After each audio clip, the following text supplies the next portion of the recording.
आप ये वीडियो देख रहे हो डेट मीन्स कि आपको एक बेसिक नॉलेज है कि प्रोग्रामिंग वर्ल्ड में लूप्स क्या होते हैं, किस तरीके से वो हेल्प करते हैं हमारे प्रोग्राम के किसी एक पीस ऑफ कोड को बार बार एग्जीक्यूट करने में, या मैं कहूँ रन करने में। एंड आई होप कि आपको ये भी पता होगा कि लूप्स के कितने टाइप्स होते हैं, किस तरीके से एक लूप का सिंटैक्स यानी कि उसको लिखने का तरीका अलग रहता है दूसरे लूप से, एंड किस लूप को हमें किस सिनेरियो में यूज़ करना है। इस सब की बेसिक नॉलेज आई होप कि आपको होगी। अगर आपको इनके बारे में ज़्यादा नहीं पता तो मैंने यहाँ पे लूप्स के ऊपर पहले से ही काफ़ी सारी वीडियो बना रखी है। तो मैं आपको ये सजेस्ट करूंगा कि इस वीडियो को देखने से पहले आप मेरी उन लूप्स वाली वीडियो को एक बार गो थ्रू कर लो, ताकि इस वीडियो को आप और अच्छे से रिलेट कर पाओ। अब इस वीडियो में हम क्या करने वाले हैं, इस वीडियो में हम इनहेंस फॉर लूप, जिसको हम फॉर ईच भी कहते हैं, इसके बारे में पढ़ने वाले हैं। इसके ऊपर हम एक प्रोग्राम बनाएंगे और इसको समझने की कोशिश करेंगे। तो उसके लिए चलते हैं हमारे स्क्रीन पे। यहाँ पे हम क्या करेंगे, सोर्स पर राइट क्लिक करेंगे, न्यू को सेलेक्ट करेंगे और एक जावा क्लास। यहाँ पे मैं क्लास का नाम दूंगा फॉर ईच। मेन क्लास के अंदर हम बनाएंगे हमारा मेन मेथड, जिसके लिए हम यूज़ करेंगे public static wide main. Main के अंदर हम पास करेंगे एरे ऑफ स्ट्रिंग। अब यहाँ पे हम क्या करने वाले हैं, यहाँ पे हम एक एरे बनाने वाले हैं जो होल्ड करेगी हमारे आइटम्स के प्राइस को।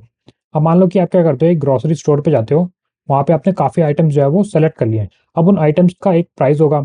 अब हमें क्या करना है, आइटम्स को सेलेक्ट करने के बाद जो फाइनल टोटल होगा आपका आइटम्स का, उनका टोटल जो है वो कैलकुलेट करना है। तो उसके ऊपर हम एक प्रोग्राम बनाएंगे, हम यहाँ पे एक इंट की एरे बनाएंगे जो उन आइटम्स के प्राइस को होल्ड करेगी, और यहाँ पे फॉर ईच लूप का यूज़ करके हम उन आइटम्स के ऊपर आइटरेट करेंगे और उनका टोटल जो है वो निकालने की कोशिश करेंगे। ठीक है, तो यहाँ पे मैं एक इंट एरे बनाता हूँ जिसका नाम होगा हमारा आइटम प्राइस। एंड यहाँ पे हम क्या करेंगे, क्योंकि हमने यहाँ पे एरे बनाई है तो हमें यहाँ पे ब्रैकेट का यूज़ करना पड़ेगा ताकि सिस्टम को ये पता चले कि हम ये एरे बना रहे हैं। एंड यहाँ पे हम कर्ली ब्रैकेट के अंदर ही हमारी एरे की जो एलिमेंट्स है उनको स्टोर करेंगे डायरेक्टली। ठीक है, तो यहाँ पे क्योंकि मैं इन टाइप की वैल्यू ले रहा हूँ तो यहाँ पे मैं नंबर डालता हूँ लेट से, जैसे कि 199 हमारा एक आइटम का प्राइस है, एक आइटम का प्राइस है हमारा 499। ऐसे करते करते मैं कुछ आइटम्स जो है वो इस एरे में ऐड कर देता हूँ। तो यहाँ पे हमने आइटम्स प्राइस जो हमारी एरे है उसके अंदर कुछ एलिमेंट्स जो है वो ऐड कर दिए हैं। अब मैं यहाँ पे क्या करता हूँ, एक नया वेरिएबल बनाता हूँ जो कि हमारा इन टाइप का होगा, एंड ये स्टोर करेगा हमारा टोटल को। ठीक है, तो जो भी टोटल होगा हमारे इन सारे आइटम्स का, उसको हमें एक जगह स्टोर भी करना पड़ेगा, राइट। तो उसके लिए यहाँ पे मैंने क्या किया, टोटल वेरिएबल बनाया जिसकी इनिशियल वैल्यू मैंने रखी है 0। अब यहाँ पे हम यूज़ करेंगे फॉर ईच का। अब फॉर ईच का सिंटेक्स जो है वो काफ़ी हद तक सेम रहता है हमारे फॉर लूप की तरह। तो हम यहाँ पे फॉर कीवर्ड का यूज़ करेंगे, एंड यहाँ पे हम कर्ली ब्रैकेट ओपन क्लोज लगाएंगे। अब यहाँ पे हम क्या करेंगे, फॉर के अंदर हमें क्या करना होता है, हमें यहाँ पे जो एरे है हमारी उस पर हमें आइटरेट करना है, राइट। उस एरे का हमें यहाँ पे नाम डालना होगा। अब एरे हमारी किस टाइप की है, एरे है हमारी इंट टाइप की। ठीक है, तो यहाँ पे मैं इंट एक कीवर्ड टाइप करूंगा, एंड यहाँ पे मैंने आइटम्स करके एक आइटरेटर बना दिया। ठीक है, ये बेसिकली क्या करेगा, ये आपके जो आइटम प्राइस है जो एरे है उस पर आइटरेट करेगा। आइटरेट मतलब कि सबसे पहले वो जाएगा हमारा 199 पे, उसके बाद सेकंड लूप में वो जाएगा हमारा 499 पे, उसके बाद जाएगा वो 749 पे। ऐसे करते करते वो एरे के अंदर जितने भी आइटम्स है सब पे एक बार आइटरेट करेगा। अब यहाँ पे हम क्या करेंगे कि जो हमारा टोटल है वेरिएबल, उसके अंदर हम टोटल जो है वो स्टोर करने की कोशिश करेंगे। ठीक है, तो यहाँ पे मैं क्या करूँगा, टोटल के अंदर जो मेरा टोटल है उसको मैं प्लस करूंगा मेरे आइटम्स से। आइटम्स क्या होल्ड करेगा, आइटम्स हमारे जो एरे के एलिमेंट है उनका जो अमाउंट है उसको होल्ड करेगा। ठीक है, उसके बाद वो क्या करेगा, उसको प्लस करेगा टोटल से और टोटल में ही स्टोर कर देगा। अब मैं यहाँ पे क्या करता हूँ, सिस्टम डॉट आउट डॉट प्रिंटल के थ्रू सबसे पहले मैं यहाँ पे प्रिंट करता हूँ टोटल नंबर ऑफ आइटम्स। ठीक है, हम यहाँ पे क्या करेंगे, जो हमारे एरे के एलिमेंट्स है उनके काउंट को यानी कि उनकी लेंथ को प्रिंट करेंगे। ठीक है, यहाँ पे मैं साथ में प्लस करके पास करूंगा हमारे आइटम डॉट लेंथ को।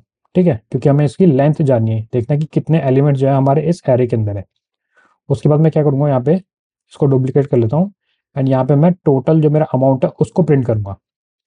तो अब जो मेरा टोटल अमाउंट है वो कहाँ स्टोर हो जाएगा, मेरे टोटल वेरिएबल के अंदर स्टोर हो जाएगा। ठीक है, अब मैं क्या करता हूँ, इस प्रोग्राम को रन करता हूँ, एंड यहाँ पे इसने क्या प्रिंट किया, हमें total number of item is 6। ठीक है, तो यानी कि हमारे एरे के अंदर कितने आइटम है, 1 2 3 4 5 6, टोटल 6 आइटम है, राइट।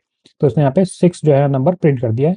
उसी तरीके से इसने यहाँ पे टोटल जो हमारा काउंट है, यानी कि अगर मैं 199 को ऐड करूंगा 499 से, उसके बाद बाकी सारे नंबर्स को ऐड करूंगा, तो मेरा जो टोटल बनेगा वो बनेगा 2686। ठीक है, तो इसने यहाँ पे उस टोटल को प्रिंट कर दिया है।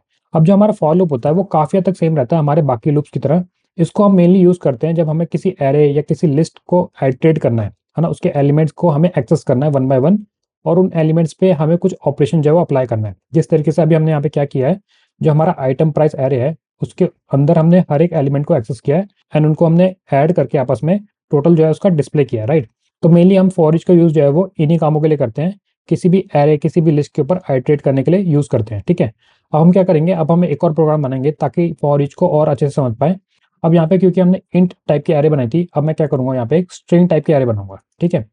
एंड इसके अंदर हम क्या करेंगे, डिफरेंट नेम्स को स्टोर करेंगे। तो यहाँ पे मैं क्या करता हूँ, डबल कोट के अंदर एक नाम को स्टोर करता हूँ एंड यहाँ पे मैं कुछ मल्टीपल नाम जो है वो स्टोर कर लेता हूँ पहले, ठीक है। तो यहाँ पे मैंने नेम्स जो हमारा एरे है जिसको मैंने इंट से स्ट्रिंग में कन्वर्ट कर लिया, उसके अंदर मैंने काफ़ी सारे नाम जो है वो स्टोर कर दिए, ठीक है। अब इस प्रोग्राम में हम क्या करने वाले हैं, इस प्रोग्राम में हम क्या करेंगे, यहाँ पे इस नेम जो हमारा एरे है इस पर आइटरेट करेंगे यूजिंग फॉर ईच, ठीक है। अब क्योंकि जो हमारा नेम एरे है उसके अंदर जो एलिमेंट्स हैं वो किस टाइप के हैं हमारे, वो स्ट्रिंग टाइप के हैं, राइट। तो हम यहाँ पे इंट से इसको कन्वर्ट करेंगे स्ट्रिंग में एंड यहाँ पे मैं नाम आइटम ही रखता हूँ। ये जो नाम है आप आइटम के अलावा और कुछ भी रख सकते हो, ठीक है। ये बेसिकली हेल्प करता है हमारे जो एलिमेंट्स है उनके ऊपर आइटरेट करने में। अब यहाँ पे हम क्या करेंगे, हम यहाँ पे एक कंडीशन बनाएंगे जिसमें हम ये देखेंगे कि जो हमारा आइटम है, आइटम क्या है, ये बेसिकली होल्ड करेगा आपके नाम को वन बाय वन, है ना। पहली बार वो होल्ड करेगा दीपांशु को, दूसरी बार वो होल्ड करेगा राम को, तीसरी बार वो होल्ड करेगा मोहन नाम को, ठीक है। अगर वो स्टार्ट होता है, नाम अगर हमारा स्टार्ट होता है, लेट्स से डी से नाम जो है हमारा स्टार्ट होता है, तो हम उस केस में क्या करेंगे, उस नाम को प्रिंट करेंगे। तो यानी कि यहाँ पे मैं क्या करना चाहता हूँ, यहाँ पे जो मेरी एरे है नेम्स नाम की, उसके अंदर मेरे उन नाम को मैं फैच करूंगा, डिस्प्ले प्रिंट करूंगा जिनका जो फर्स्ट लेटर है वो डी है, ठीक है। तो यहाँ पे मैं क्या करूंगा, जो मेरा आइटम है उसको प्रिंट करूंगा, ठीक है। इन साथ ही साथ यहाँ पे मैं क्या करता हूँ, एक स्पेस भी ऐड कर देता हूँ ताकि जो नाम होगा उनके बीच में स्पेस आ जाए, ठीक है। अब मैं क्या करता हूँ, इसको हटा देता हूँ एंड इस प्रोग्राम को मैं रन करता हूँ। तो आप देखो यहाँ पे इसने क्या किया है, मेरे दो नाम जो है उसको प्रिंट किया है जिनका जो फर्स्ट लेटर है वो है डी, ठीक है। क्यों, क्योंकि यहाँ में हमने कंडीशन लगाई थी कि जो आइटम है, जो लिस्ट में आइटम है, जो सॉरी एरे में आइटम है, उनमें से अगर कोई भी नाम ऐसा है जिसका जो स्टार्ट होता है डी से, तो हम क्या करेंगे, उसको प्रिंट करेंगे। तो वहीं इसने जो है यहाँ पे प्रिंट कर दिया है, ठीक है। तो ये था हमारा दूसरा लूप फॉर ईच का। अब हम यहाँ पे क्या करेंगे, इस स्ट्रिंग को कन्वर्ट करेंगे हम कैर के टाइप में, ठीक है। एंड यहाँ पे हम क्या करने वाले हैं, जैसे कि आप मान लो आप स्कूल या कॉलेज में जाते हो, तो आपके टीचर क्या करते हैं, अटेंडेंस लगाते हैं, राइट। अटेंडेंस में वो क्या करते हैं, पी लगा देते हैं अगर प्रेजेंट होगा, ए लगा देते हैं अगर वो स्टूडेंट एब्सेंट होगा, ठीक है।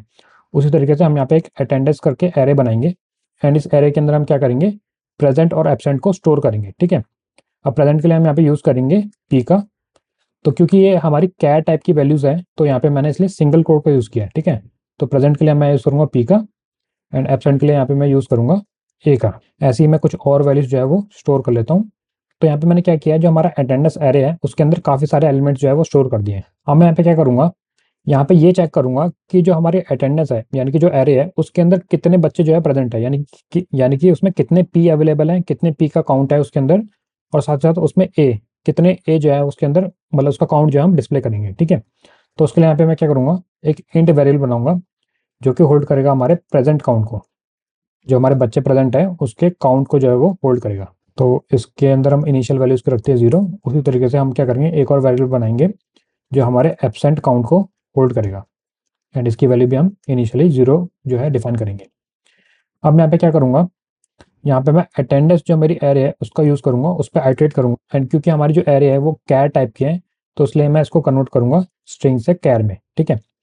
अब यहाँ पे हम क्या करेंगे, यहाँ पे हम ये चेक करेंगे कि जो हमारा आइटम है वो अगर हमारे बराबर है पी के, तो हम क्या करेंगे, यहाँ पे जो हमारा प्रेजेंट काउंट है उसके अंदर हम प्रेजेंट काउंट को ऐड करेंगे प्लस साथ में 1 जो है वो ऐड करेंगे, ठीक है। एल्स में हम यहाँ पे क्या करेंगे, एल्स में हम एल्स इफ लगाते हैं। एल्स में हम क्या करेंगे, यहाँ पे ये चेक करेंगे कि जो हमारा आइटम है वो अगर इक्वल है हमारे ए के यानी कि एब्सेंट के, तो उस केस में हम क्या करेंगे, हमारा जो एब्सेंट काउंट है उसमें हम एब्सेंट काउंट के साथ उसमें ऐड कर देंगे 1, ठीक है।